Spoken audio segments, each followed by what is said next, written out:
Pemirsa, Gubernur DKI Jakarta Basuki Cahayapurnama menegaskan tetap akan membongkar kawasan Kampung Akuarium. Selain itu, Ahok juga mengatakan tetap akan melanjutkan proyek reklamasi Teluk Jakarta. Gubernur DKI Jakarta Basuki Cahayapurnama memastikan tetap akan menggusur kawasan yang kini masih ditinggali warga bekas gusuran di Kampung Akuarium. Dan tidak mempermasalahkan janji Gubernur terpilih DKI Anies Baswedan yang tidak akan melanjutkan penggusuran. Menurut Ahok, sejak lama pihaknya meminta Wali Kota Jakarta Utara untuk membongkar rumah semi permanen yang pernah dibongkar sebelumnya dan meminta warga untuk pindah ke rumah susun rawa bebek. Selanjutnya, Ahok berencana membangun tanggul setinggi hampir 4 meter di kawasan Kampung Akuarium setelah rumah-rumah liar tersebut dibongkar. Kita bereskan. Jadi kalau mereka bilang Pak Anies janji tidak akan bongkar, ya tunggu Pak Anies baru bangun. Tapi kapan nanti? Minggu ini kapan? Saya sudah minta sama wali kota untuk bongkar. Besok. Di samping itu, Ahok juga tetap akan melanjutkan proyek reklamasi Teluk Jakarta, sebab belum ada izin yang dicabut terkait proyek reklamasi. Menurut Ahok, dikabulkannya gugatan komunitas nelayan di Pengadilan Tata Usaha Negara tidak menjadi landasan hukum tetap untuk menghentikan proyek reklamasi. Untuk itu, Ahok berencana memindahkan tanggung jawab pengerjaan reklamasi kepada BUMD milik Pemprov DKI Jakarta. Yang penting prinsipnya kita nggak pernah mencabut izin. Ini kan hanya di moratorium oleh Kementerian Lingkungan.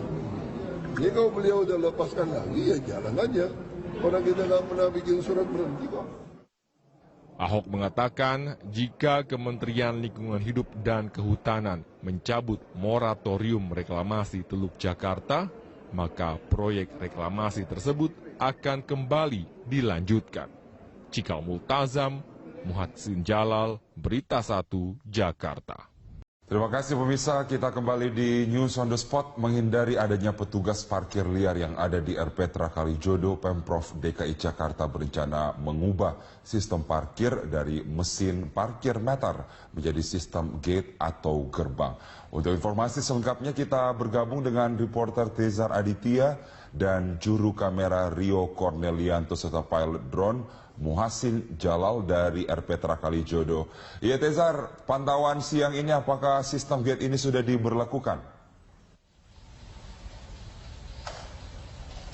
Ya, kalau memang untuk siang hari ini, untuk hari ini sendiri sistem baru atau sistem gate yang nantinya akan diterapkan di kawasan perparkiran RTH Kalijodo ini belum aktif, Carlos, meskipun kami pantau memang mesin ini sudah terpasang, ada 2 buah gate di depan sana, kemudian juga 2 gate di pintu keluar RTH Kalijodo. Meskipun memang gate ini sudah terpasang, namun ini dikatakan oleh pihak petugas Dinas Perhubungan yang ada di sini, mereka mengatakan bahwa ini belum diaktifkan dan diprediksi bahwa nanti pekan depan sistem ini mulai diberlakukan untuk menggantikan sistem yang lama, yakni sistem elektronik atau parkir terpadu elektronik yang memang mesinnya sendiri hingga saat ini masih ada di sini, ada sekitar 2 buah dari mesin parkir elektronik sendiri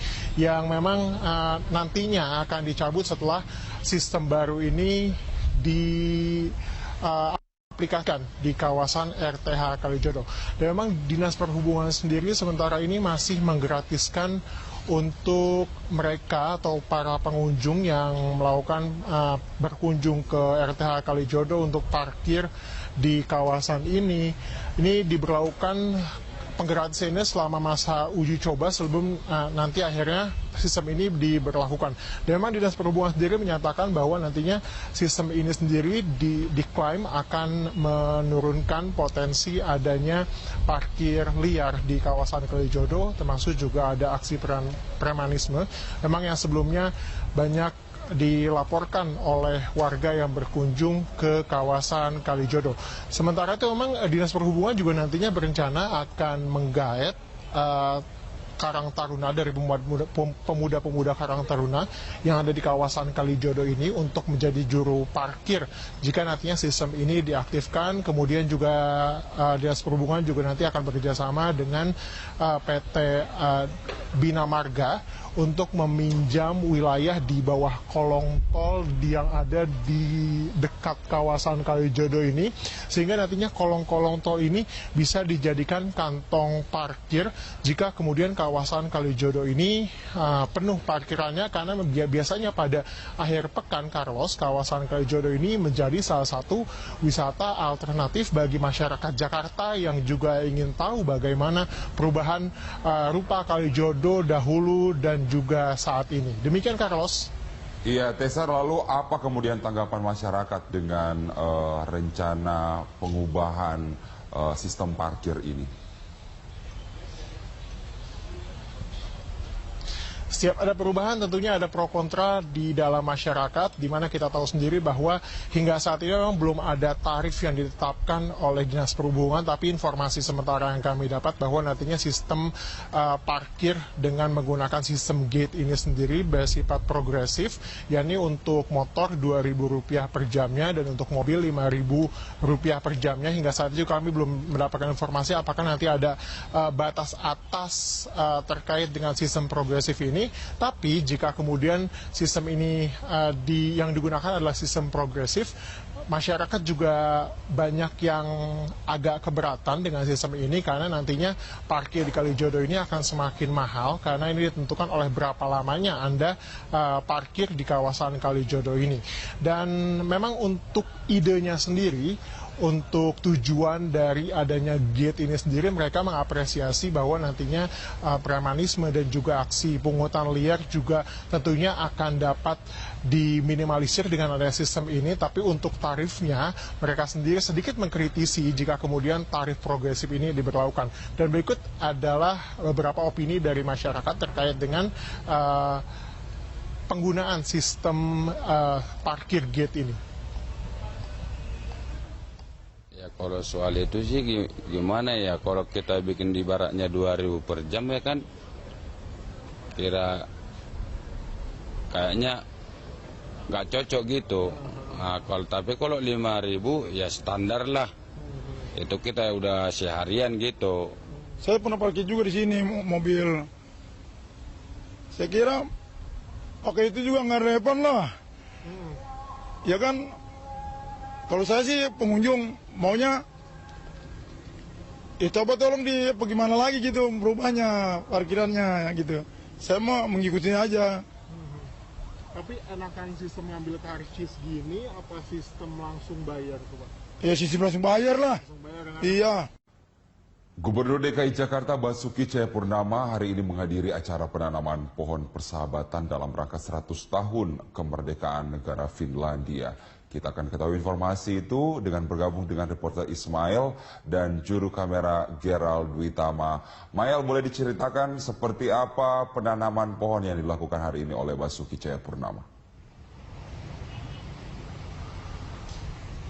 Iya, Carlos, hari ini memang Gubernur DKI Jakarta Basuki Cahayapurnama atau Ahok menghadiri acara penanaman pohon yang dilakukan oleh Kedutaan Besar Finlandia yang diwakili oleh Madam Toivoi sebagai ambasador dari Kedutaan Besar di Finlandia. Tadi sekitar pukul 9 pagi tadi, Ahok datang ke Taman Menteng ini untuk memberikan sambutan, namun memang acara yang harusnya dijadwalkan pada setengah 9 pagi tadi sedikit telat karena memang Ahok harus menghampiri dulu warga-warga yang biasanya muncul di Balai Kota DKI Jakarta untuk mengadukan beberapa permasalahan-permasalahannya. Namun sekitar pukul 9 pagi tadi, Ahok langsung datang dan memberikan sambutan. Kemudian dilanjutkan oleh Madam Toivio sebagai ambasador dari Finlandia, kemudian memberikan sambutan dan keduanya pun langsung menghampiri halaman yang ada di depan Taman Menteng ini untuk menanam sekitar 3 pohon spruce begitu.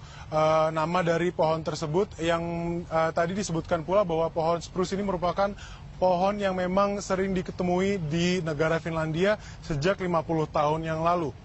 Dan pohon tersebut juga, Carlos, merupakan bentuk dari simbol keadilan sosial dan simbol dari persahabatan antara kedua negara tersebut. Dan memang penanaman pohon ini untuk memperingati hari jadinya atau kemerdekaan dari negara Finlandia yang sudah mencapai 1 abad ini. Dan tidak hanya di Jakarta, juga dilakukan di negara-negara lainnya.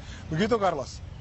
Iya, Maya, lalu apa saja yang disampaikan Ahok dalam acara penanaman pohon ini? Ada beberapa hal memang yang disampaikan oleh Basuki Cahayapurnama terkait dengan penanaman pohon ini. Yang pertama tadi Basuki Cahayapurnama memberikan penjelasan bahwa beliau terima kasih, mengucapkan terima kasih begitu kepada Madam Toivio sebagai ambasador Finlandia, bahwa penanaman pohon ini sebagai bentuk kecintaan kedua negara pada alam begitu. Carlos, kemudian juga Ahok menyebutkan bahwa simbol dari pohon spruce ini yang tadi disebutkan adanya keadilan sosial ini seirama dengan prinsip dari negara Indonesia yang sempat dibawa oleh Presiden pertama kita Soekarno begitu, bahwa Indonesia ini memang salah satu prinsip merupakan keadilan sosial.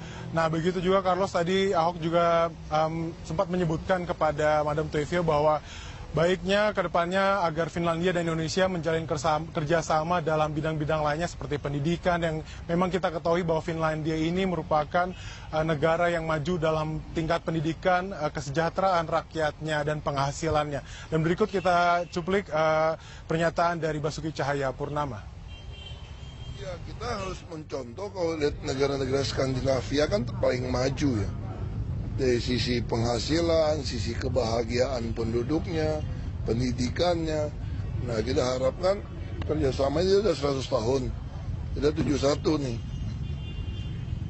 Ya kan? Artinya kita harus bisa ikut, masih ada kesempatan.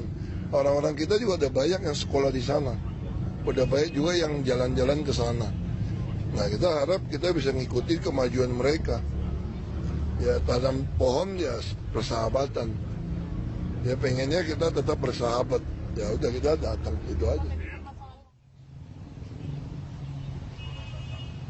Ya, Carlos, kerjasama bilateral antara Indonesia dengan Finlandia ini memang bukan sempat terjadi beberapa bulan lalu. Seperti pada bulan April kemarin, Menteri Lingkungan Hidup kita, Situ Nurbaya, menjalin kerjasama dengan Menteri Kehutanan Finlandia untuk menaikkan MOU di Helsinki dalam bidang kehutanan, bahwa memang bentuk kerjasamanya dalam bentuk penelitian dan pengembangan kehutanan, Carlos. Dan memang kerjasama antara Finlandia dan Indonesia ini terus ditingkatkan oleh kedua negara.